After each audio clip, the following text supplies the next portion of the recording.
यह मोहब्बत में ही देखा है कमाल, जिसने कुछ खोया वही कुछ पा गया। धर्मदास धनी थे तो गरीब थे, व्यापारी थे तो भिखमंगे थे। जब सब लुटा दिया, भिखारी हुए तो सम्राट हो गए, निर्धन हुए तो धनी हो गए। पकड़ गरीब की होती है, जहां पकड़ है वहां गरीबी है, जितनी पकड़ है उतनी गरीबी है। गरीबी का कोई संबंध नहीं इस बात से कि क्या तुम्हारे पास है, क्या तुम्हारे पास नहीं, न ही अमीरी का कोई संबंध है इस बात से। गरीबी और अमीरी तुम्हारी पकड़ की मात्राओं के नाम है। गरीब जोर से पकड़ता है, डरा है कि कहीं छिन ना जाए, प्राण कप रहे हैं कहीं छूट ना जाए। कौड़ियों पर सारे जीवन को आधारित किया है। अमीर वही है जिसे जाने का भय चला गया, जो मुट्ठी खोल देता है वही अमीर है। मुट्ठी तभी खुलती है जब भीतर का धन मिल जाए। भीतर का धन मिल जाए तो बाहर का धन अपने से व्यर्थ हो जाता है। बड़ा धन मिल जाए तो छोटा धन अपने से व्यर्थ हो जाता है। असली सिक्के मिल जाएं तो नकली दो कौड़ी के हो जाते। जब तक असली की झलक नहीं तभी तक नकली की पकड़ है।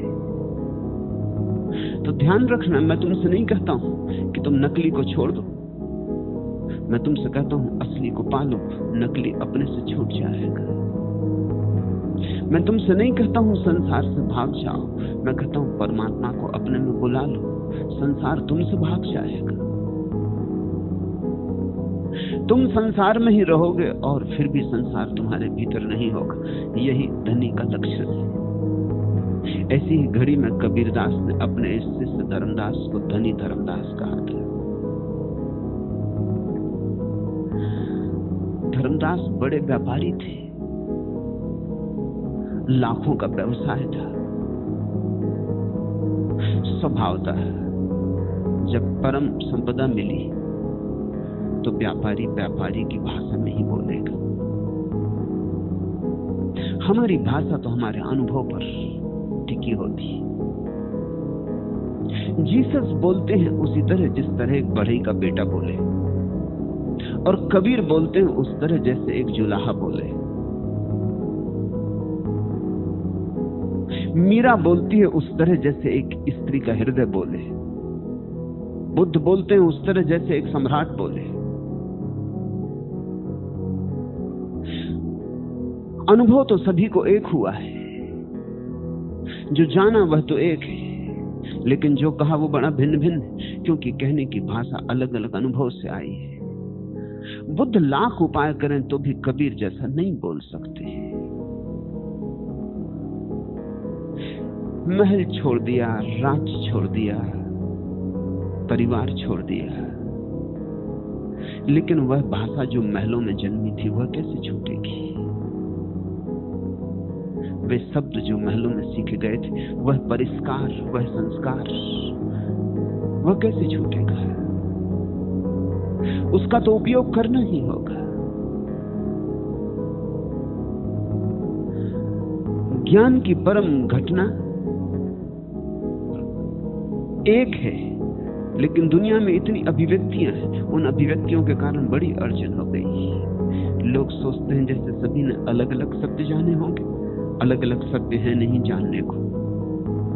जानने की उस घड़ी में ना तो सत्य अलग होते हैं, ना जानने वाला अलग होता है। जानने की उस घड़ी में तो जानने वाला मिट ही जाता है, लेकिन जब लौटता है उस शिखर से, उस गौरी शंकर से जानने वाला वापस दुनिया में तुमसे कहने, सोयों को जगाने, भटकों को बुलाने, राह देने, खबर देने कि मैंने पा लिया है, यह रही राह है, यह रहा मार्ग, इशारा करने, तब स्वभाव था अपने पुराने मन, अपने पुराने संस्कार, अपनी पुरानी भाषा का उपयोग करता है।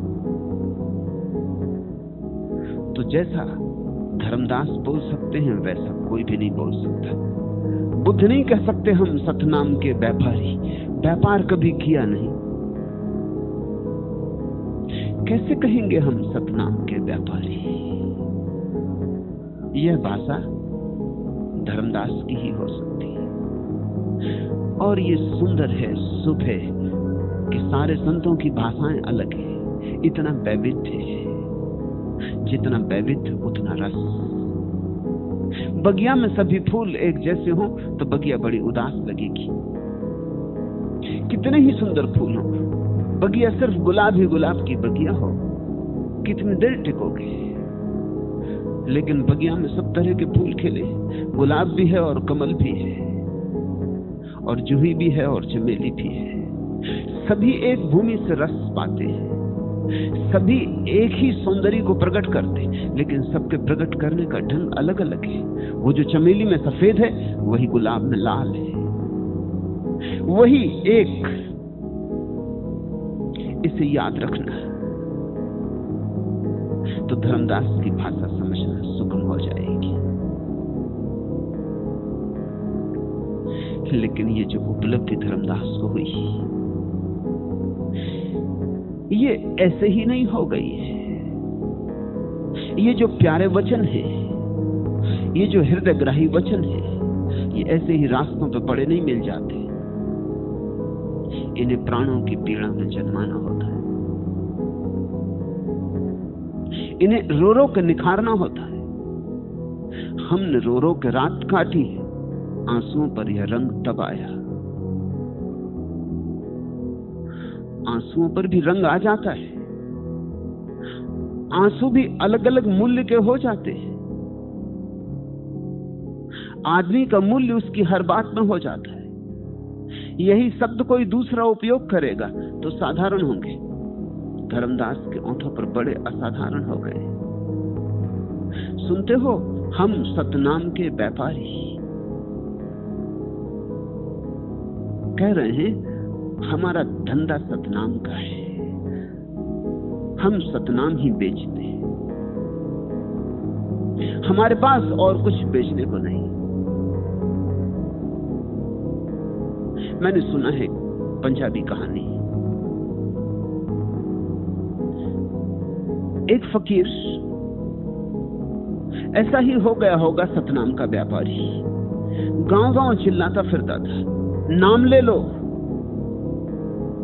जिसको भी लेना हो नाम ले लो, चूको मत, 2-4 दिन ही इस गांव में और ठहरूंगा। ऐसे चिल्लाते हुए एक धनी ने उसे सुना। नाम का पंजाबी में एक गहना भी होता है।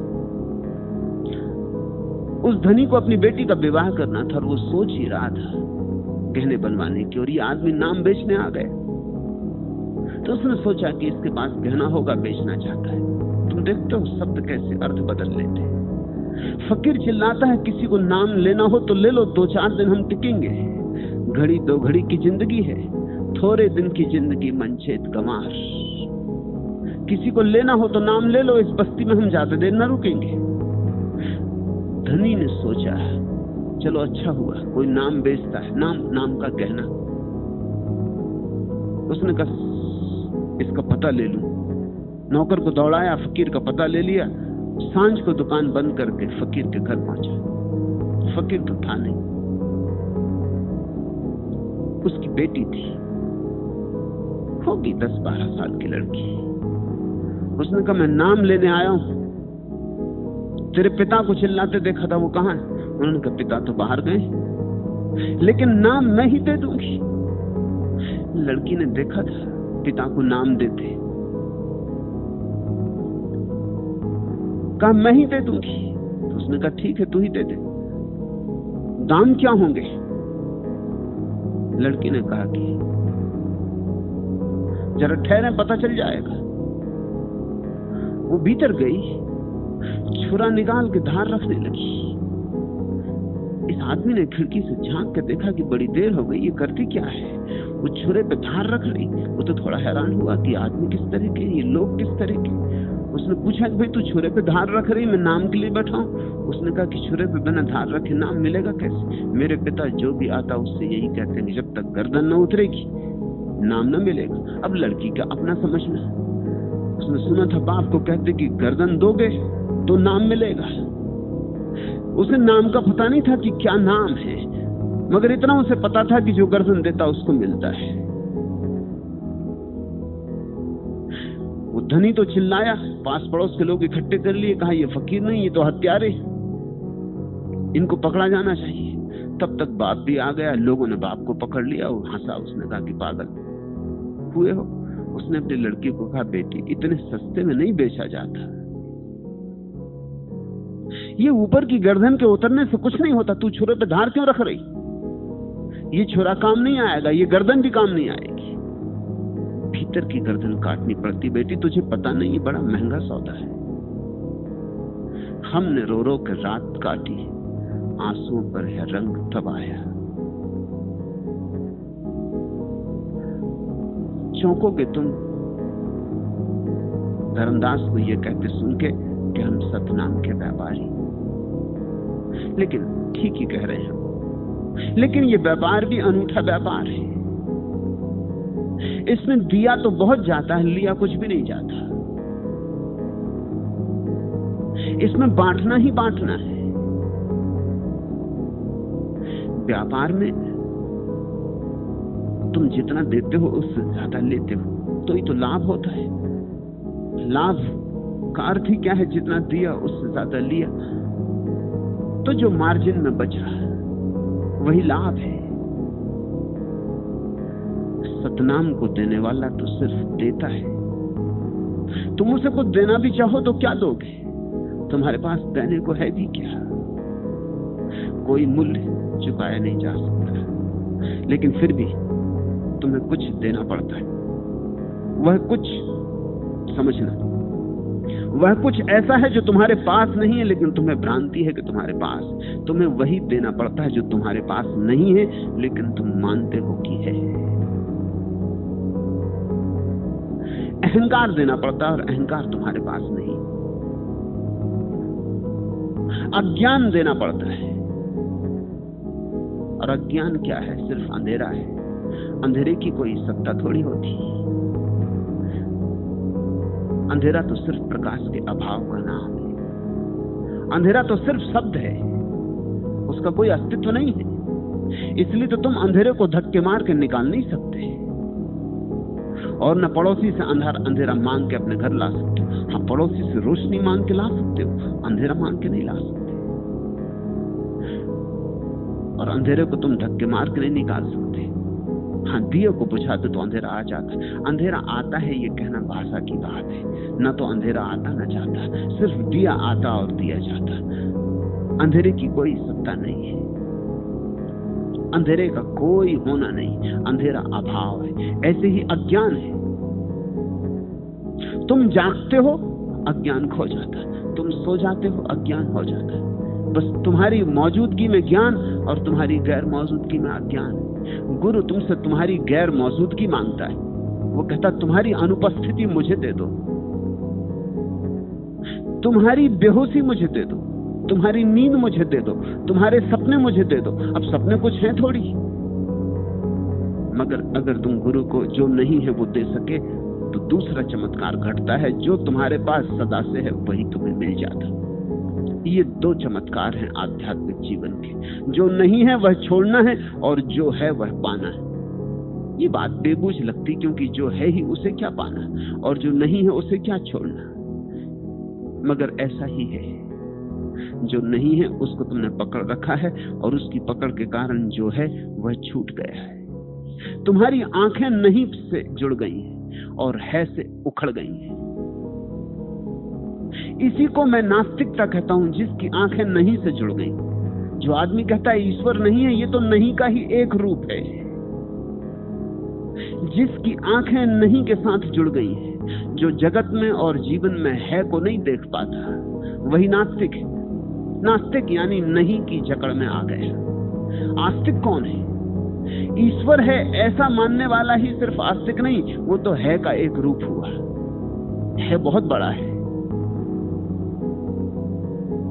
जिसने नहीं से अपनी जकड़ खोल ली, नहीं से अपने बंधन छोड़ लिए, जो है के सागर में उतर गया, जिसके भीतर है की धुन उठने लगी, सर्व स्वीकार का भाव पैदा हुआ, तथाता का भाव पैदा हुआ। दुख आए तो दुख के प्रति भी हां भाव, दुख के प्रति भी नहीं नहीं। मृत्यु आए तो मृत्यु का भी स्वागत, मृत्यु आए तो उसके साथ भी ऐसे ही चले जाने की तैयारी, जैसे कोई अपने प्रेमी के साथ चला जाए, जैसे कोई अपने मित्र के हाथ में हाथ डाल के चला जाए। जो आए उसी को स्वीकार करने का भाव आस्तिकता, और तभी कोई ईश्वर को जान पाता है। और जो भी है उसमें नहीं को खोज लेना, जो भी है उसमें नकार को देख लेना। ऐसे लोग हैं जिनको तुम गुलाब की झाड़ी के पास ले जाओ तो कांटे ही गिनते, वो नास्तिक। और ऐसा नहीं कि कांटे नहीं है, कांटे तो हैं ही, मगर वहां गुलाब का फूल भी खिला था। जो कांटे गिनता है वो गुलाब का फूल देखने से वंचित रह जाता है, और जो गुलाब के फूल को देख लेता है उसे कहां कांटे। कांटे गड़ जाएं तो भी पता नहीं चलता। कांटे हैं, लेकिन जिसकी आंखों में फूल भर गया उसके लिए कांटे भी फूल हो जाते, और जिसकी आंखों में कांटे गड़ गए उसके लिए फूल भी कांटे हो जाते। तुम्हारी आंख की बात है, दृष्टि सृष्टि है। पुरनूर है दिन, रात भी तारीख नहीं है। कुछ हुस्न नजर हो तो हर एक चीज हसीन है। दिन तो उजाले से भरा ही है, पुरनूर है दिन। रात भी तारीख नहीं है, लेकिन रात भी अंधेरी नहीं है। जिसने दिन की रोशनी देख ली उसको फिर रात भी अंधेरी नहीं रह जाती, और जिसने सिर्फ रातों की अंधेरेपन को गिना है उसके लिए दिन भी उजाला नहीं रह जाता। पुरनूर है दिन, रात भी तारीख नहीं है। कुछ हुस्न नजर हो तो हर एक चीज हसीन है। बस सौंदर्य को देखने की दृष्टि हो तो सारा जगत सौंदर्य से लबालब है। पत्ते पत्ते पर, फूल फूल पर सौंदर्य नाच रहा है। पत्थर पत्थर में परमात्मा छिपा है। सब तरफ उसी की धुन है, उसी का गीत है, उसी का नृत्य है। मगर कुछ हुस्न नजर हो तो आंख आंख की बात है। आस्तिकता और नास्तिकता सिद्धांत की बात नहीं है, आंख की बात है। ऐसा भी हो सकता है कि कोई कहने को तो नास्तिक हो, लेकिन उसके पास आंख आस्तिक की हो, तो वो आस्तिक है। और ऐसा भी होता है, रोज तुम्हें ऐसे आस्तिक मिल जाएंगे जो आस्तिक नहीं है, जिनके पास आंख नास्तिक की है, यद्यपि मंदिर जाते हैं, पूजा करते हैं, प्रार्थना करते हैं, मगर आंख शिकायत की है, आंख में शिकवा है, आंख में स्वीकार नहीं है। प्रार्थना भी उनकी शिकायत से भरी होती है। वो परमात्मा को थोड़ी सलाह देने जाते हैं कि तू ऐसा कर वैसा कर, ये ठीक नहीं हो रहा है, वो ठीक नहीं हो रहा है। वो थोड़ी अपनी बुद्धिमत्ता परमात्मा को देने मंदिर भी चले जाते हैं, इतना कष्ट भी उठाते हैं, मगर स्वीकार का भाव नहीं। क्योंकि जिसके पास स्वीकार है उसकी प्रार्थना में मांग नहीं रह जाएगी। मांग रहित हुई प्रार्थना कि परमात्मा बरस पड़ता है। जब तक मांग है तब तक परमात्मा से दूरी है, क्योंकि जब तक तुमने कुछ और मांगा है तब तक तुमने परमात्मा को मांगा ही नहीं। अजब आरजू है, अनोखी तलब है, तुझी से तुझे मांगना चाहता हूं। उसी दिन प्रार्थना फलती, जिस दिन सिवाय परमात्मा के तुम और कुछ नहीं मांगना चाहते। परमात्मा कहे कि दुनिया का साम्राज्य ले लो, तुम कहोगे क्या करूंगा, तुम काफी हो। परमात्मा कहे मोक्ष ले लो, तुम कहोगे क्या करूंगा, तुम्हारे चरणों की धूल हो जाऊं, बस इतना बहुत, मेरा मोक्ष हो गया। और कैसी मुक्ति, तुम्हारे साथ बंध जाना भी मोक्ष है। तुम्हारे बिना मोक्ष में भी रहना बंधन में ही रहना होगा।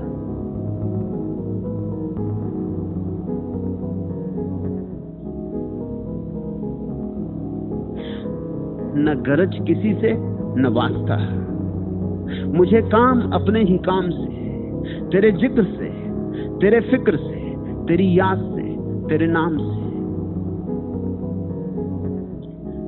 प्रार्थना में मांग नहीं है कुछ, जिक्र खूब है, फिक्र खूब है, याद भी खूब है, आंसुओं की झड़ी भी लगती है, गीत भी उमकते हैं।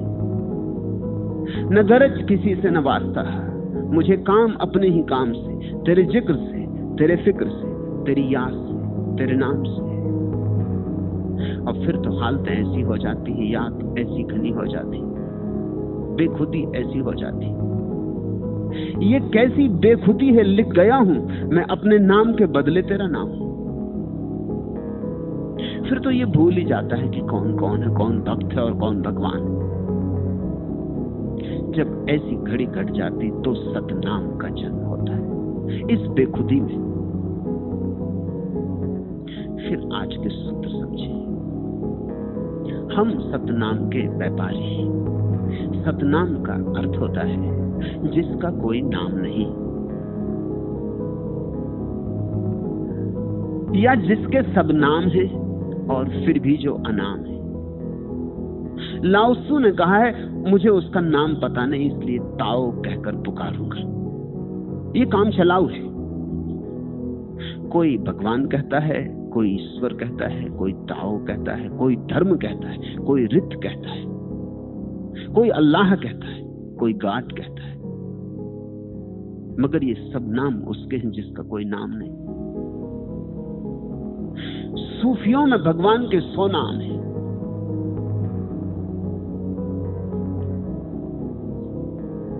निन्यानवे गिनाए गए हैं, एक बिना गिना छोड़ दिया है।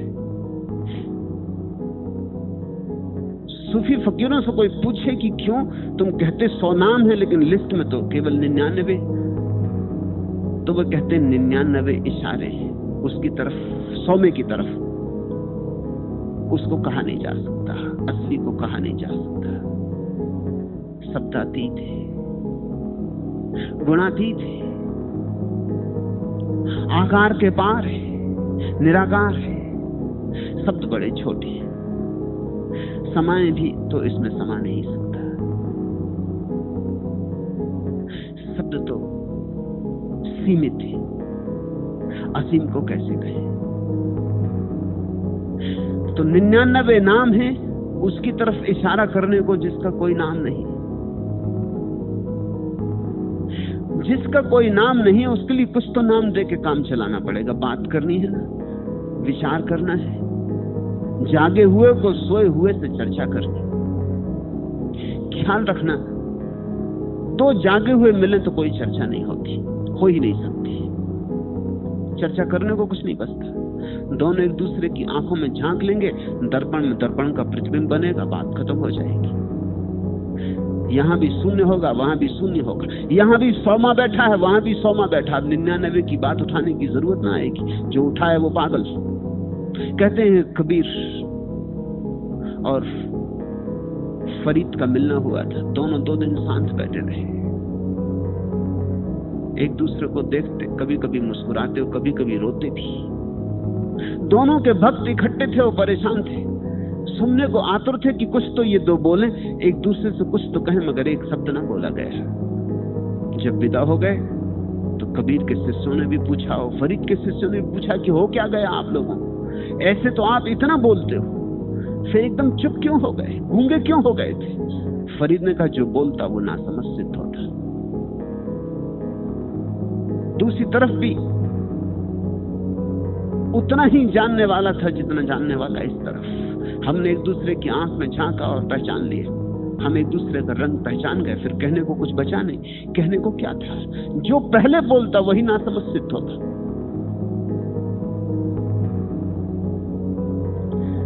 जब मैंने ये कहानी पढ़ी तो मुझे एक चीनी घटना याद आई। सबसे पहला पश्चिमी आदमी चीन पहुंचा। जब वो चीन के बंदरगाह पर उतरा तो उसने एक बड़ा अनूठा दृश्य देखा। एक भीड़ लगी थी और 2 आदमी लड़ने की तैयारी कर रहे, लड़ नहीं रहे, उछलते कूदते एक दूसरे की छाती के बिल्कुल पास आ जाते, लेकिन छूते भी नहीं। बड़ा चिल्लाते, बड़ा चीखते। एक तो चीनी भाषा और फिर चीखना और चिल्लाना, बड़ी कर्कश आवाज मच रही, बड़ी चींचू चीनी भाषा। वो आदमी भी भीड़ में खड़े होकर देखने लगा, वो भी उत्सुक है, उसकी भी छाती धड़क रही है, कुछ होता ही है, मगर होता कुछ नहीं। और दोनों आंख बबूला हो रहे हैं और आंखें सुर्ख हो रही हैं। मगर ये मामला क्या है? इतनी देर में तो दुनिया में कहीं हत्या हो जाए। हत्या की पूरी तैयारी है मगर खरोंच भी नहीं पहुंची। उसने अपने पड़ोस खड़े आदमी से पूछा कि मामला क्या, किस तरह की बात हो रही, ये क्या तमाशा है? उस आदमी ने कहा, ये दोनों ताओवादी, ये दोनों एक दूसरे को भड़का रहे हैं। जो भड़क जाएगा, जो पहले हमला कर देगा, वो हार गया, भीड़ विदा हो जाएगी। जो पहले हमला कर देगा वो हार गया। ये दोनों ताओवादी फकीर हैं, ये एक दूसरे को उकसा रहे हैं कि देखें तुम कितने गहरे। ये गहराई की प्रतिस्पर्धा चल रही। ये एक दूसरे को भड़का रहे हैं।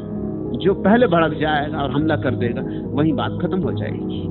हार गया वो जो पहले क्रोध में आ जाएगा और हमला कर देगा, वो हार गए। ख्याल रखना, कमजोर पहले क्रोध में आ जाता है, कमजोर ही पहले हमला करता है, कमजोर ही को पहले हमला करना पड़ता है। कमजोर वही जो सबसे पहले नियंत्रण खो देता है। फरीद ने ठीक ही कहा, हम दो में से जो पहले बोलता वो ही हार जाता है। इसलिए बोलना हो ही नहीं सका, सन्नाटा रहा। एक दूसरे को देख देख के हम आनंदित भी हुए, पुलकित भी हुए। एक दूसरे को देख देख के आनंद के अश्रु भी बहे। यही कबीर ने भी कहा अपने शिष्यों को कि बोलते कैसे, बोलने को था क्या? दोनों हम गूंगे हैं, दोनों को स्वाद मिल गया है, दोनों हम जानते हैं कि स्वाद को कहने का कोई उपाय नहीं, फिर कहने की कोई जरूरत नहीं, दूसरे को भी मिल गया है। हमने भी चखा, उसने भी चखा, अब कहने को क्या है? अब स्वाद की चर्चा क्या उठानी?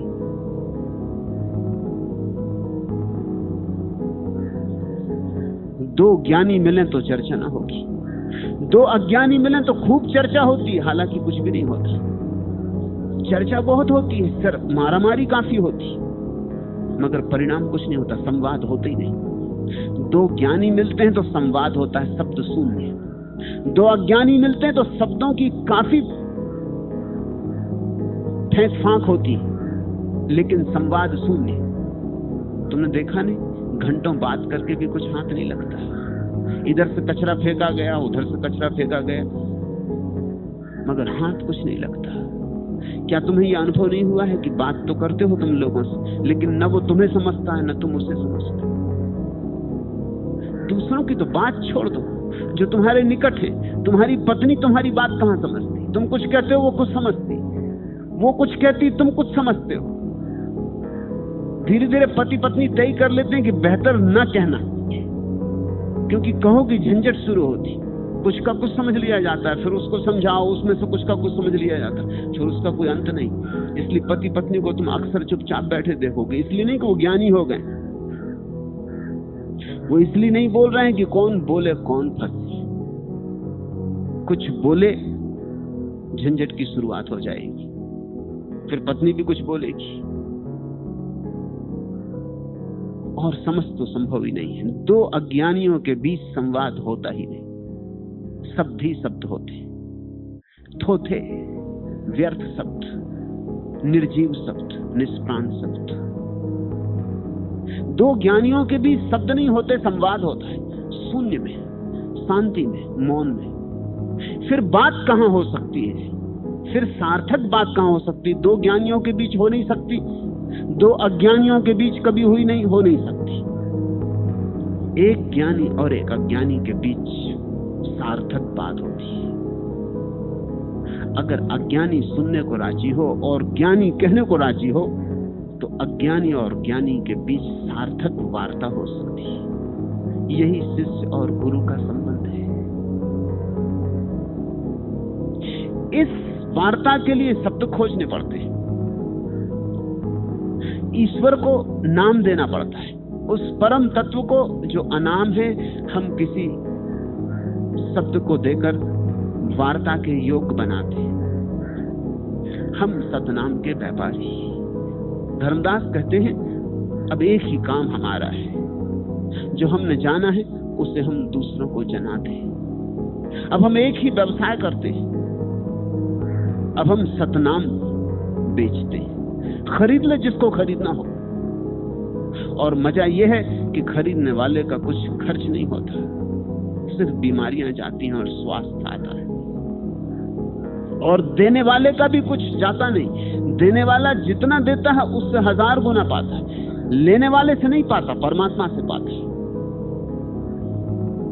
क्योंकि जितना ही यहां से सतनाम बांटा जाएगा उतना ही सतनाम बढ़ता जाएगा। जिससे तुम कुएं से पानी खींच लेते हो और झरनों से कुएं में नया पानी आ जाता है, ऐसा ही जो समाधिस्थ हो गया उसके झरने परमात्मा से जुड़ गए। वो जितना अपने को लुटाता है उतना झरनों से नया जल आता चला जाता है, कभी झुकता नहीं।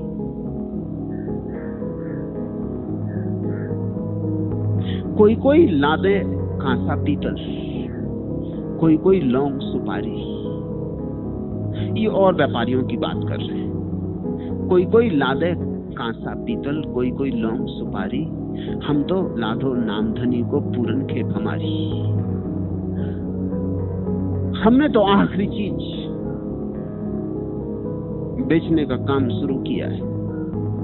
अब हम छोटी छोटी चीजें नहीं बेचते। ये किन की बात कर रहे हैं? वो कोई कोई लादे कांसा पीतल।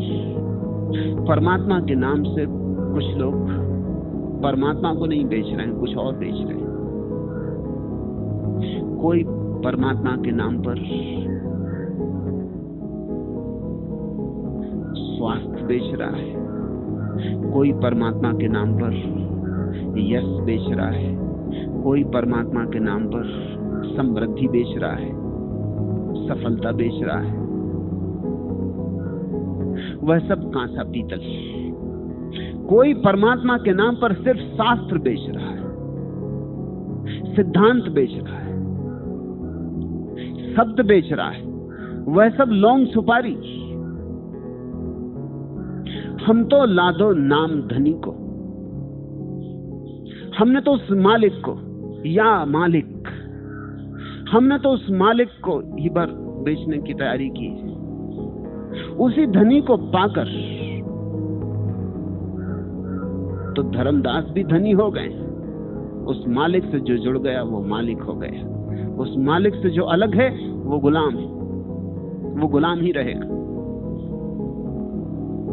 उसके पास कितना ही धन हो, कितना ही यश, कितना ही पद, वो गुलाम है और गुलाम ही रहेगा। सिकंदर गुलाम ही मरता है, क्योंकि उस मालिक से जुड़े बिना कोई मालिकियत नहीं है दुनिया में। इसलिए इस देश में हम सन्यासी को स्वामी कहते हैं। स्वामी यानी धनी, मालिक या मालिक। वो जुड़ गया मालिक से। कम से कम आशा यही है कि जुड़ने की चेष्टा करेगा। इशारा यही है। अब अपनी मालिकियत की चेष्टा नहीं करेगा, अब परमात्मा मेरा मालिक हो जाए इसकी चेष्टा करेगा। जिस दिन परमात्मा तुम्हारा मालिक है उसी दिन तुम भी मालिक हो जाते हो, क्योंकि तब तुम उसी की किरण हो, तब तुम उसी की लहर हो। जब तक तुम अलग अलग अपनी मालिकियत तय करने की कोशिश कर रहे हो तब तक तुम गुलाम रहोगे, तब तक तुम भिखमंगे रहोगे, तब तक तुम क्षुद्र रहोगे। परमात्मा से अलग रह के जो अपनी चेष्टा कर रहा है वही संसारी, और परमात्मा के साथ जुड़ के जो चलने लगा, बहने लगा उसी की रौ में, उसी के धारे में, वही सन्यासी है। सन्यासी और संसारी में इतना ही फर्क है। क्या फर्क है? संसारी अपनी निजी आकांक्षाएं लिए है, ऐसा करके दिखा दूं, वैसा करके दिखा दूं, यह हो जाए, वह हो जाए। सन्यासी वह है जिसने अपनी निजी आकांक्षा छोड़ दी, जो कहता है वही है, मैं अलग हूं ही नहीं, इसलिए जो होगा ठीक होगा, जो नहीं होगा वह भी ठीक होगा। उसकी मर्जी मेरी मर्जी, उसकी योजना मेरी योजना, उससे अन्यथा मेरा कोई स्वर नहीं। मैं उसका गीत हूं, मैं उसके हाथ की बांसुरी, वो जो गाएगा वही ठीक। बांसुरी का अपना कोई स्वर नहीं होता, बांसुरी का अपना कोई आग्रह नहीं होता कि यही गीत गाया जाए। जिस बांसुरी का अपना आग्रह है कि यही गीत गाया जाना चाहिए, वह संसारी। और जिस बांसुरी ने ये सत्य समझा कि मैं तो पोला बांस मात्र हूं, स्वर तो उसके हैं, ओंठ उसके हैं, धुन उसकी है, गीत उसके हैं, मैं सिर्फ मार्ग बनूं, मैं अड़चन न डालूं, मैं बाधा न डालूं। ऐसी समर्पित चेतना का नाम संन्यास है। लेकिन मजे की बात यह है, जो लड़ता है वो हारता है, और जो हार गया वह जीत जाता है। कोई कोई लादे कांसा पीतल, कोई कोई लौंग सुपारी, हम तो लादो नामधनी को पूरन खेप हमारी। वो कहते हैं हम तो पूर्ण को ही बेचने चले। वही पूर्ण जिसको इस हवास से कहता है पूर्ण भी निकाल लो उससे, तो भी पीछे पूर्ण ही शेष रह जाता है। उसमें पूर्ण भी जोड़ दो तो भी पूर्ण पूर्ण ही रहता है, हटा लो तो भी पूर्ण पूर्ण ही रहता है। उस शाश्वत अविनश्वर को ही हम बेचने चले। इस जगत में तो सभी अपूर्ण है, इस जगत में तो सभी की सीमा है, लेकिन कभी कभी कोई झरोखा खुल जाता है और इस जगत में किरण उतरती है उस जगत की। तेरी सूरत से नहीं मिलती किसी की सूरत, हम जहां में तेरी तस्वीर लिए फिरते हैं। फिर जिसको दिखाई पड़ जाती है उसकी सूरत, एक झलक भी मिल जाती है उसकी सूरत की, फिर वो सारे जगत में उसकी तस्वीर लिए फिरता है। फिर वो सब के द्वार दरवाजों पर चोट करता है कि तुम्हारा भी झरोखा खुल सकता है, खोल लो, ये तस्वीर है, ये मुझे दिखा है, ये तुम्हें भी दिख सकता है। ये मैंने जाना और जाके मैं पूरा हो गया, जान के सब समाप्त हो गया, जानते ही परितृप्ति हो गई, तुम भी परितृप्त हो जाओगे। हम तो लादो नामधनी को पूरन खेप हमारी, पूंजी ना टूटे नफा चौगना, बनिज किया हम भारी। धर्मदास कहते हैं बड़ा मजे का धंधा हम कर रहे हैं, पूंजी ना टूटे, कभी इसमें दिवाला निकलते ही नहीं, क्योंकि लुटाने से धन बढ़ता है। बाकी तो सब धन ऐसे हैं कि बचाओ बचाओ तो भी कहां बचते, बचाते बचाते भी लुट ही जाते, आखिर में हर आदमी खाली हाथ जाता। जिंदगी भर संभाला, जिंदगी गंवाई संभालने को, और फिर सब यही पड़ा रह जाता है, सब ठाट पड़ा रह जाएगा जब लाश चलेगा बंजारा। पूंजी ना टूटे नफा चौगना। धर्मदास कहते हैं हमने बड़े मजे का धंधा किया है, ऐसा धंधा कि इसमें पूंजी कभी टूटती ही नहीं, मूल तो टूटता ही नहीं, बढ़ता ही जाता है, और नफा चौगना। और ऐसा वैसा नफा नहीं कि 2-4%, चौगना, चारों दिशाओं से आता है। तुम एक हाथ से फेंको, उसके चारों हाथ से आता है। इसलिए हम परमात्मा के 4 हाथ बनाते हैं, चतुर्भुज। उसका मतलब चारों दिशाओं से देता है जब वो देता है, बस हम लेने को राजी हो। तो ऐसा नहीं कि एक आध हाथ से देता है, चारों हाथ से देता है। 4 हाथ यानी 4 दिशाएं, सब ओर से आता है, फिर आने में कंजूसी नहीं करता। तुम ही जाने में कंजूसी कर रहे हो, इसलिए अड़चन हो रही है। तुम हटो, तुम जगह दो, तुम स्थान बना दो। उन स्थान बनाने की प्रक्रियाओं का नाम ध्यान, भक्ति, भजन, कीर्तन। वो प्रक्रियाएं हैं तुम्हारे भीतर स्थान बनाने की, ताकि अगर वो चारों दिशाओं से आना चाहे तो तुम्हारे भीतर अवकाश भी तो चाहिए ना, आकाश तो चाहिए उसको समाने को। तुम ही कंजूस हो अपने को छोड़ने में। एक बार तुम अपने को छोड़ दो तो उसकी तरफ से कंजूसी नहीं। पूंजी न टूटे नफा चौगना, बनिज किया हम भारी। धर्मदास कहते हैं पहले हम व्यर्थ के धंधे में लगे थे, पूंजी भी टूट जाती थी कभी, और लाभ भी होता था तो बस ऐसे ही 2-4%, और चोरी चपाटी बहुत, झूठ बेईमानी बहुत, और फिर भी हर चीज क्षुद्र की क्षुद्र ही रहती थी। कितना ही धन पालो, कहां कोई धनी हो पाता है। दौड़ तो जारी रहती, और मिल जाए और मिल जाए और मिल जाए। इस और का अंत कहां है? ऐसी कोई घड़ी नहीं आती जहां ये और समाप्त हो जाए। पूंजी न टूटे नफा चौगुना बनिच किया हम भारी। धर्मदास कहते हैं अब हम असली वणिक हुए, अब हमने असली धंधा किया। ये कबीर के साथ जो साझेदारी हो गई, अब हमने असली धंधा किया। अब तक हम यूं ही व्यर्थ की बातों में पड़े रहे, अब हमने ऐसा धंधा किया है जिसमें हार तो होती ही नहीं, जीत ही जीत होती। एक हार के लिए तुम राजी हो जाओ, फिर जीत ही जीत है। अहंकार की हार के लिए राजी हो जाओ, फिर जीत ही जीत है। और अहंकार की जीत में उत्सुक रहो, हार ही हार है। यह गणित है।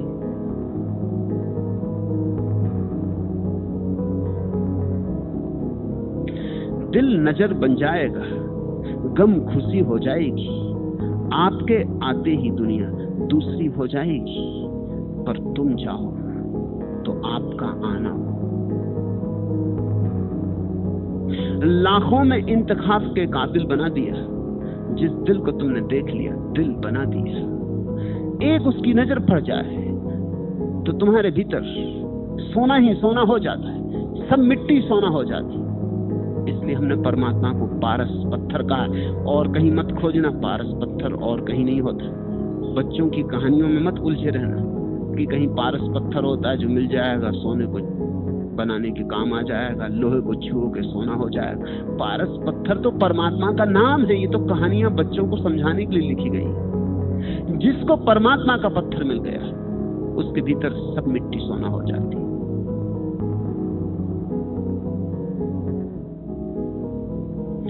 तब स्वभावतः फिर आदमी और कुछ नहीं चाहता। चाहे ही क्यों, चाहा था उससे 1000 गुना मिल गया। जितना सोचा नहीं था उतना मिल गया। जितने सपने नहीं देखे थे वे भी पूरे हो गए। जो सपने देखे थे वो तो पूरे हुए ही, जो नहीं देखे थे वे भी पूरे हुए। मुझे तमाम आलम की आरजू क्यों हो, बहुत है मेरे लिए एक आरजू तेरी। जब ये दिख जाता है तो बस फिर एक परमात्मा पर्याप्त है। लेकिन बस एक बात का ख्याल रखना, वहीं से यात्रा अटकती या शुरू होती, मैं को तो गमाना पड़ेगा। तभी ये बड़ा व्यापार कर पाओगे जहां पूंजी न टूटे नफा चौगना बनिच किया हम भारी। अनीस आशा नहीं आबाद करना घर मोहब्बत का, ये काम उनका है जो जिंदगी बर्बाद करते हैं। एक तरफ तो तुम्हें बर्बाद होना ही पड़ेगा, इस तरफ से तो तुम्हें मिटना ही होगा। जितनी देर करोगे उतनी ही तृप्ति में देरी हो जाएगी। जल्दी करो, थोड़े दिन की जिंदगी मन चेत कमार।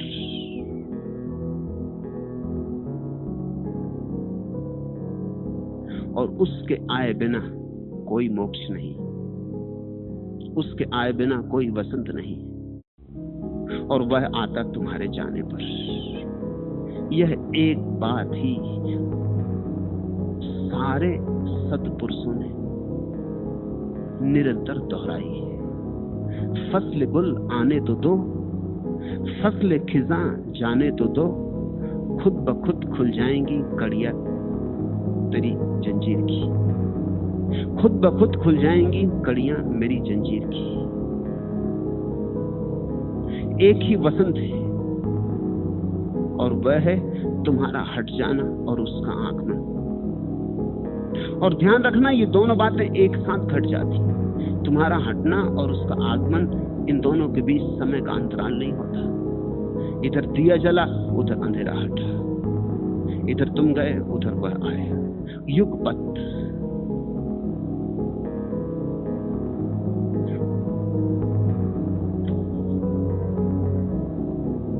पूंजी न टूटे नफा चौगना बनिच किया हम भारी।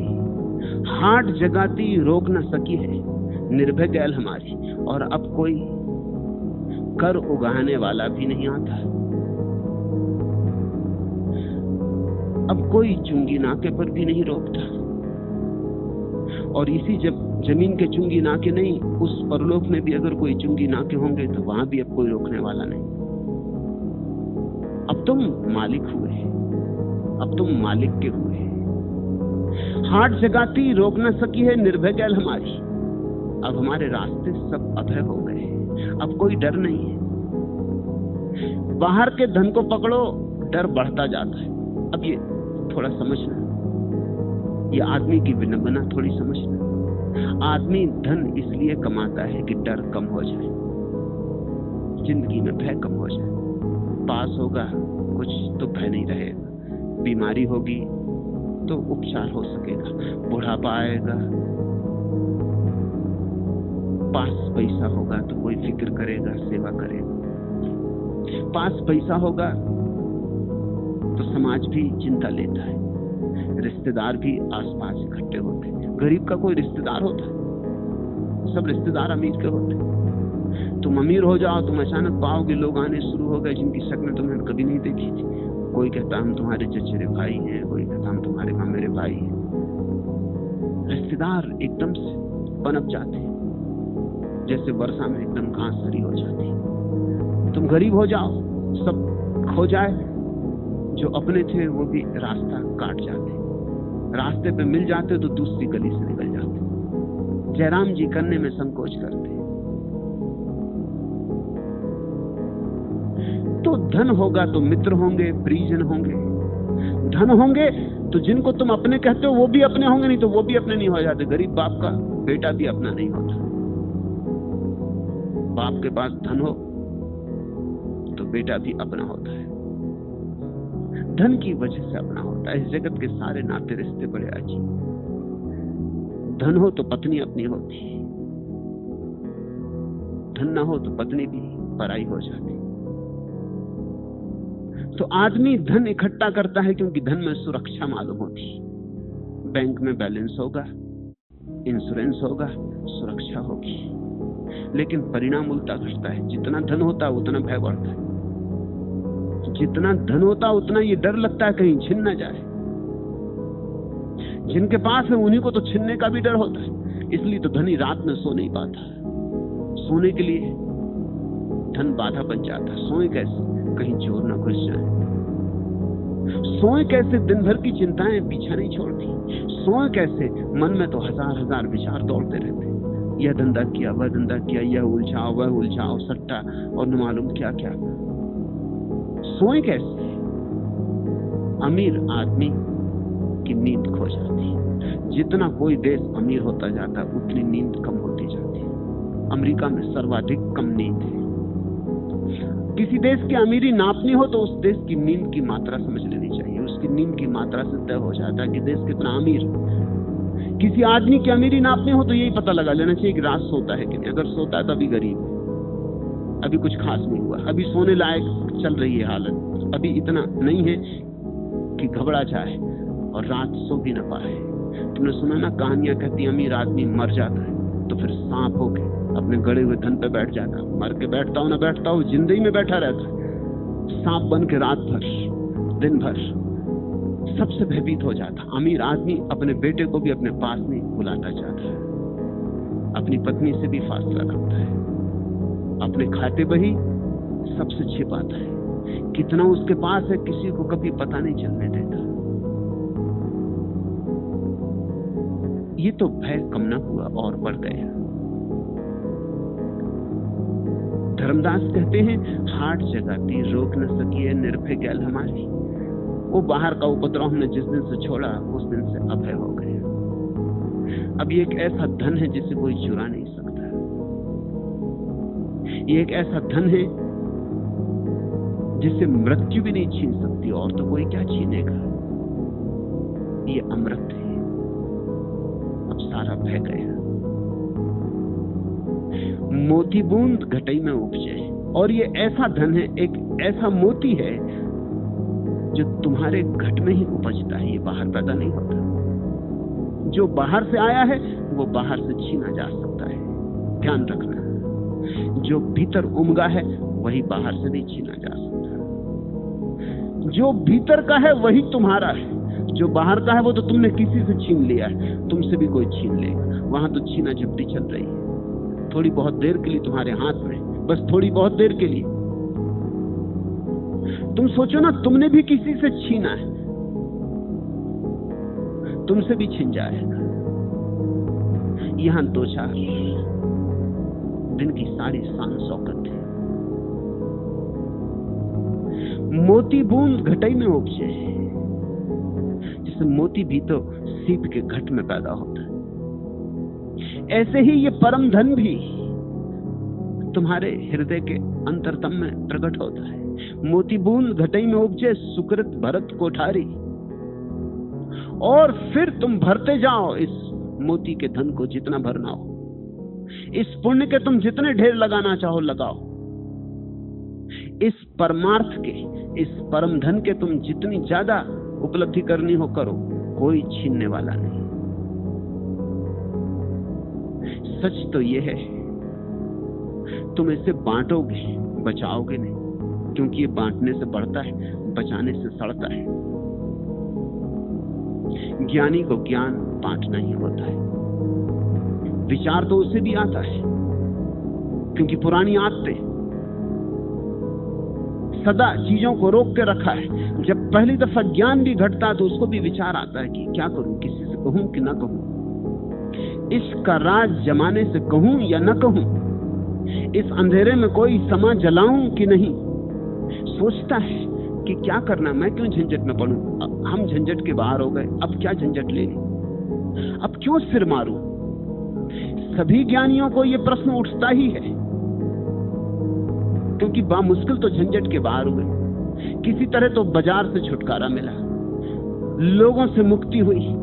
अब फिर चलो बाजार की तरफ। महावीर 12 वर्ष जंगल में रहे, तब परम ज्ञान घटा, फिर चले बाजार की तरफ, फिर आ गए बस्ती में। बुद्ध 6 वर्ष तक वृक्षों के नीचे बैठे बैठे ज्ञान को पाए, फिर चले उठे, फिर 42 वर्ष तक बांटते रहे गांव-गांव। बुद्ध को भी विचार आया था, 7 दिन तक चुप बैठे रह गए थे, सोचा था क्या सार है, अब पा लिया, अब कहां जाना।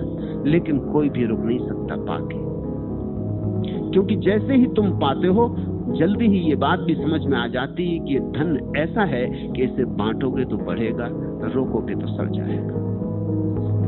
जिस कुएं से कोई पानी ना भरे, वो कुआं उदास हो जाता है। जिस कुएं से पानी ना भरा जाए, उस कुएं का पानी आज नहीं कल जहर हो जाएगा, पीने योग्य न रह जाएगा। और जिस कुएं से कोई पानी ना भरे, उसमें झरने नए पानी नहीं लाते। झरने क्यों लाएंगे, पुराना ही नहीं चुका है तो नए बुलाने की कोई जरूरत नहीं। कुआं जितना उलीचा जाता है उतना जवान रहता है। जितने ज्यादा पनघट पर पनिहारें इकट्ठी होती, जितना कुआं भरा जाता है, खींचा जाता है, उतना कुआं गीत गाता है, उतना कुआं मग्न होता है, क्योंकि चला आता है, नया स्रोत खुलते, नया जल बहता है। नए के बहाव में जिंदगी है, नया रोज रोज उतरता रहे, नए का प्रवाह बना रहे, यही तो जीवंतता है। जवानी की खूबी क्या है, क्योंकि जवानी में नए का प्रवाह होता है। बुढ़ापे का दुख क्या है, क्योंकि नए का आना बंद हो गया, जल स्रोत सूख गए, अब कोई पानी भरने नहीं आता। ज्ञानी मरते दम तक जवान रह सकता है अगर बांटता रहे, और ये बात जल्दी ही समझ में आ जाती। ज्ञानी की समझ में ना आएगी तो किसकी समझ में आएगी। हालांकि शुरू में उसके सामने सवाल उठता है कि अब तो ठीक है, अपना पा लिया, अब क्या पंचायत में पड़ना, अब आंख बंद करो और मजा करो, चैन की बांसुरी बजाओ। लेकिन ज्यादा देर कोई आंख बंद करके नहीं बैठ सकता। जब तक सत्य को नहीं पाया है तब तक आंख बंद रखनी पड़ती। जब सत्य को पा लिया तो आंख खोल के खोजना पड़ता है उन लोगों को जो सत्य के लिए प्यास है, जो झोले लिए भटक रहे हैं, जो रोशनी के दीवाने हैं। मोतीबुंद घटई में उपजे, सुकृत भरत कोठारी। नाम पदारथ लाद चला है धर्मदास व्यापारी। और धर्मदास कहते हैं लाद लिया है नाम पदारथ, निकल पड़े हैं बेचने। ये काफिला बेचने निकला है, गांव गांव जाएंगे, हृदय हृदय को ठकठकाएंगे, द्वार द्वार पर आवाज लगाएंगे, खरीद ले कोई नाम।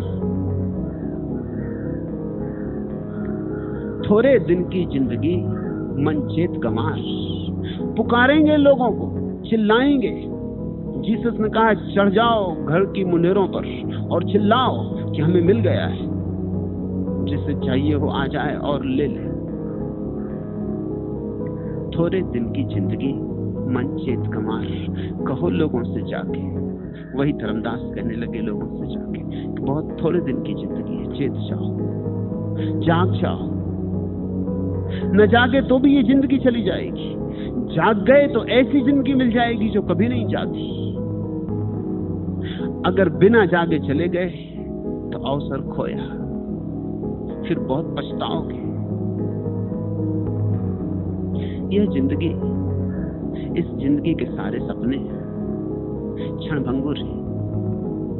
मेरे ख्वाबों के झरोखों को सजाने वाली, तेरे ख्वाबों में कहीं मेरा गुजर है कि नहीं? पूछकर अपनी निगाहों से बता दे मुझको, मेरी रातों के मुकद्दर में सहर है कि नहीं? 4 दिन की ये रफाकत जो रफाकत भी नहीं, उम्र भर के लिए आजार हुई जाती है। जिंदगी यूं तो हमेशा से परेशान सी थी, अब तो हर सांस गिराबार हुई जाती है। मेरी उजड़ी हुई नींदों के सब स्थानों में तू किसी ख्वाब के पैकर की तरह आई है। कभी अपनी सी कभी गैर नजर आती है, कभी इखलास की मूरत, कभी हरजाई है।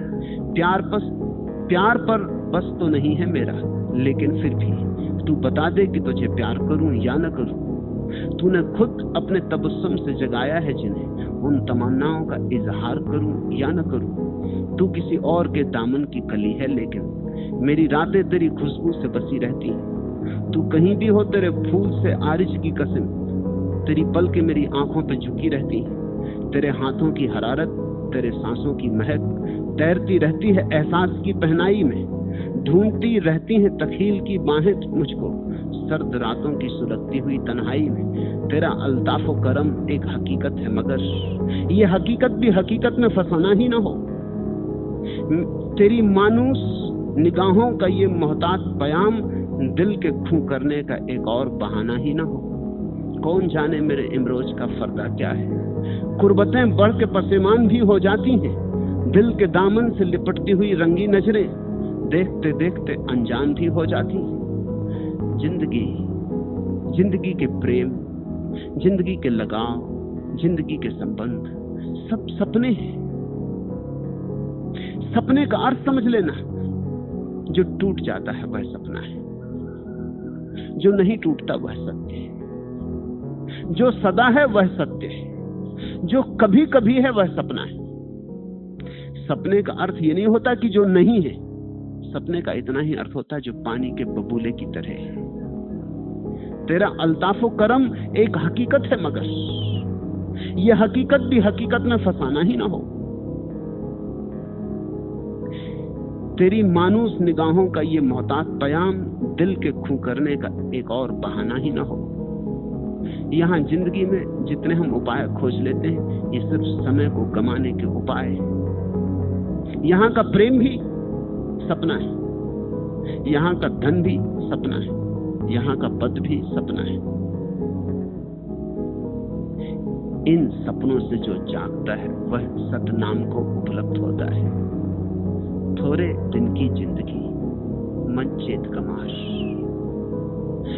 आज हम हैं, कल हम नहीं होंगे। इसलिए जो भी हम आज कर रहे हैं, इस बात को दृष्टि में रख के किया जाना चाहिए कि कल हम नहीं होंगे। अगर हमें कल आने वाली मौत का स्मरण रहे तो हमारी जिंदगी में क्रांति हो जाएगी। फिर शायद तुम इतना धन इकट्ठे करने के पीछे पागल ना हो। जिंदगी इतनी छोटी, इतने धन का करोगे क्या? फिर शायद तुम किसी ऐसे धन की तलाश में लग जाओ जो मौत के पार भी तुम्हारे साथ जाएगा। लेकिन मौत को हम टालते हैं, मौत को हम मानते भी नहीं, मौत की हम बात भी नहीं करते, मौत को हम बीच में भी नहीं लाते। मौत को हमने गांव के बाहर कर रखा है, अंत्यज। मरघट भी बाहर बना दिए, कब्रिस्तान भी बाहर बना दिए। कोई लाश निकलती है तो माँ अपने बेटे को अंदर बुला लेती कि भीतर आजा, दरवाजा बंद कर देती। मौत को हम झुटलाना चाहते हैं। हम मन में ये बात मान के जीना चाहते हैं, और लोग मरते हैं, मैं थोड़ी मरूंगा, मैं अपवाद हूं। कहीं भीतर हमारे ये भाव होता है। और फिर अगर मरूंगा भी, समझो कि मरना भी पड़ेगा, तो आज थोड़ी मर रहा हूं, अभी बहुत दिन पड़े हैं। हम उन दिनों की गिनती भी नहीं करते। कितने होंगे बहुत दिन? 7 वर्ष की 70 वर्ष, क्या फर्क पड़ता है? आज नहीं कल मौत द्वार पर दस्तक दे देगी, और मौत के द्वार पर दस्तक देते ही तुम्हारी सारी योजनाओं पे पानी फिर जाएगा। तुमने जो मंसूबे बांधे थे सब गिर जाएंगे। तुमने जो आशाएं सजाई थी सब राख हो जाएंगी। जो आशाएं मौत के एक धक्के से गिर जाती, उन आशाओं में बहुत सत्व नहीं। उनसे जो जाग जाता है वही गमार नहीं है, अन्यथा सब गमार है। थोड़े दिन की जिंदगी मन चेत गमार, कागज है तन पूतरा, डोरा साहब हाथ। तुम ऐसे हो जैसे कागज की पुतली, डोरा साहब हाथ। कभी पुतलियों का नाच देखा? जरूर देखना चाहिए, क्योंकि वो तुम्हारा ही नाच है। पुतलियां खूब नाचती, घूमती, प्रेम करती, विवाह होता है, युद्ध भी हो जाता, तलवारें निकल आती, और डोरा पीछे छिपा है किसी हाथ में। पुतलियों को भी थोड़ी होश होती तो वे भी यही सोचती कि हम ही ये सब कर रहे हैं, ये लड़ाई, ये झगड़ा, ये प्रेम, ये दोस्ती, ये दुश्मनी हम कर रहे हैं। उनको भी तो डोरा दिखाई नहीं पड़ता। तुमको नहीं दिखाई पड़ता तो उनको कैसे दिखाई पड़ता? डोरा उसके हाथ में है, वही लाता है तो हम आते, वही ले जाता है तो हम चले जाते। उसके किए ही हम हैं, उसके ना किए हम नहीं हो जाएंगे। फिर भी डोरा हम नहीं देखते। डोरा अदृश्य है, और ये शरीर कागज से ज्यादा नहीं है। जैसे ही प्राण पखेरु उड़े अर्थात डोरा टूटा, वैसे ही जिनको तुमने प्रेम किया था सदा, जिन्होंने तुम्हारे शरीर की बड़ी प्रशंसाएं की थी, बड़ा सुंदर कहा था, वे ही जल्दी से अर्थी बांधने लगेंगे। जल्दी से ले चले मरघट, चिता तैयार होने लगी। जरा सोचो तो, कभी तुमने बैठ के इस पे विचार किया, ध्यान किया, करना कि तुम्हारा बेटा, तुम्हारे पिता, तुम्हारे भाई, तुम्हारे मित्र यही कंधे पर रख के तुम्हारी लाश को ले जाने लगेंगे। इतनी जल्दी मच जाती है जैसी कोई मरता है कि जल्दी करो, क्योंकि मरे हुए आदमी को देख के जिंदा आदमियों को बेचैनी होने लगती। उनको ख्याल आने लगता है हमको भी मरना होगा। वो जल्दी से अच्छे वस्त्र पहना के और कपड़े लत्ते ढांक के, फूल डाल के, मौत को छिपा के चले। और जिसने जिंदगी भर राम का नाम नहीं लिया, उसकी लाश के सामने कहते राम नाम सत्य। किसी व्यापारी से राम नाम ले लो, इसके पहले कि ये नासमझ जिनको खुद भी राम नाम नहीं मिला है राम नाम सत्य करें। ये तुम्हारे पड़ोसी राम नाम सत्य करेंगे। जैसे तुम दूसरों का कराए, ऐसे ही तुम्हारा कराएंगे। यही तो लोक रीति है। तुम खुद ही राम का नाम सत्य कर लो। वही तो कह रहे हैं हम सतनाम के व्यापारी। तुम किसी धनी से ले लो राम नाम, तुम ही गुंजा लो अपने भीतर जीते जी। तुम ही मोती को अपनी सीप में बना लो। ये देह तो कागज के तन पूतरा, डोरा साहब हाथ। नाना नाच नचावही, नाचे संसार। कांची माटी की घैलिया, भरिले पनिहार। कहते हैं धर्मदास कि इतने नाच तुम जो नाच रहे हो, ये मत सोचना कि तुम ही इसके मालिक हो। तो वही भ्रांति है आदमी की, वही उसका अहंकार है। जिस दिन तुम्हें दिखाई पड़ता है मालिक नचाता, हम नाचते, उस दिन अहंकार गया। अर्जुन यही तो कह रहा था कि मैं चला युद्ध छोड़कर। ये नाच मैं नहीं नाचना चाहता हूं, ये मेरा नाच नहीं है। मैं अपनों को कैसे मारूं? इस तरफ भी मेरे भाई बंद हैं, उस तरफ भी मेरे भाई बंद हैं, मेरे गुरु उस तरफ खड़े, मेरे पूज्य उस तरफ खड़े हैं, इस तरफ खड़े। ये मुझसे नहीं होगा, ये नाच मैं नहीं नाचना चाहता। कृष्ण की पूरी गीता का सार कितना है? इतना ही, कागत केतन पूतरा डोरा साहब हाथ।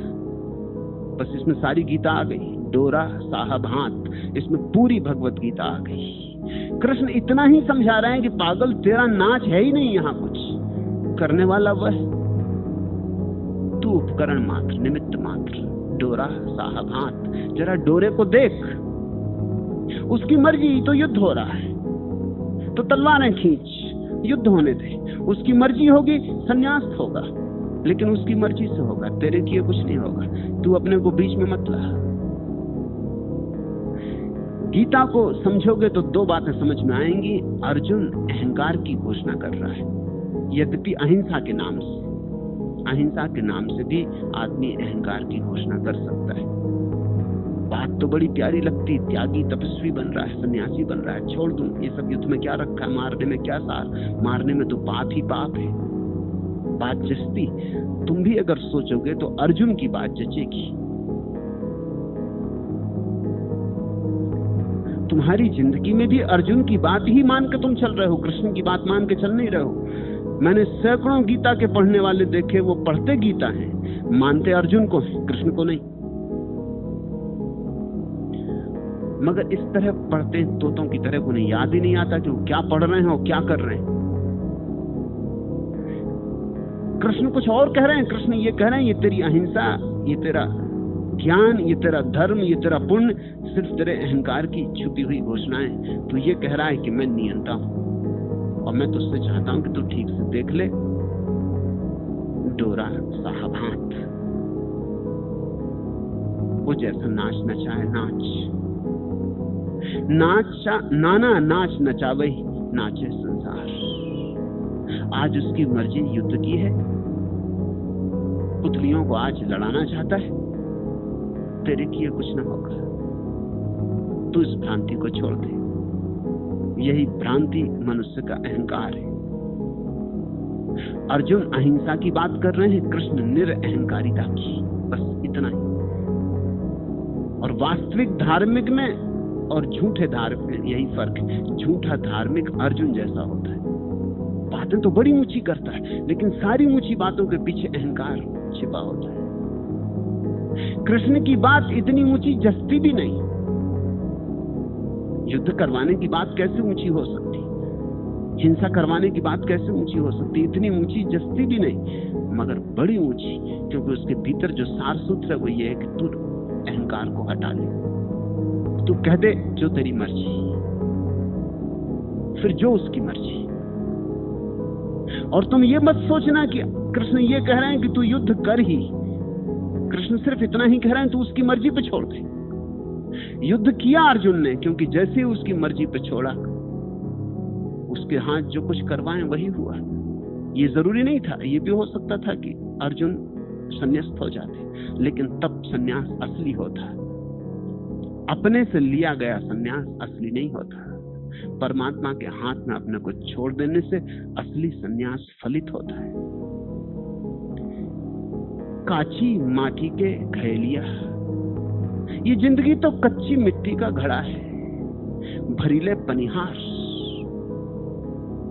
कहते हैं धर्मदास, इसके पहले कि ये फूट जाए, ये कभी भी फूट जाएगी, कच्ची माटी की चीज है, इसके पहले भर ले, इस अवसर को उस पूरण से भर ले, इस मिट्टी में उस पारस को बुला ले, इसके पहले कि ये मिट्टी पिघल जाए, मौत आ जाए और मिट्टी में मिट्टी गिर जाए। कांची माटी के घैलिया भरीले पनिहार, मन चेत कमार, पानी परत गल जावही, ये मौत आएगी और सब गल जाएगा। इस घड़े की बहुत देखरेख मत करते रहो, इस घड़े का उपयोग कर लो। लेकिन लोग देखरेख में लगे, घंटों आईनों के सामने खड़े सजावट कर रहे हैं, यह पहने कि वह पहने, ऐसे बाल कटाएं कि वैसे बाल कटाएं।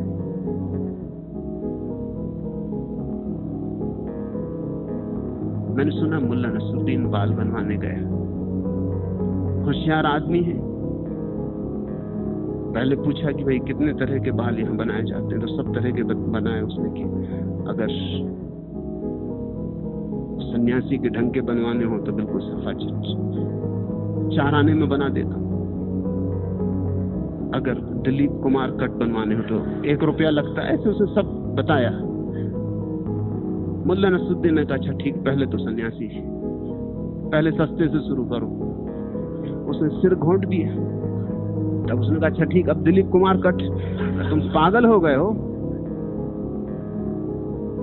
मुल्ला ने कहा तू घबरा मत, पैसे की फिक्र मत कर, अभी तो हम सब तरह के कट बनवाएंगे, ये तो अभी सिर्फ शुरुआत है, 14 से तो शुरुआत की।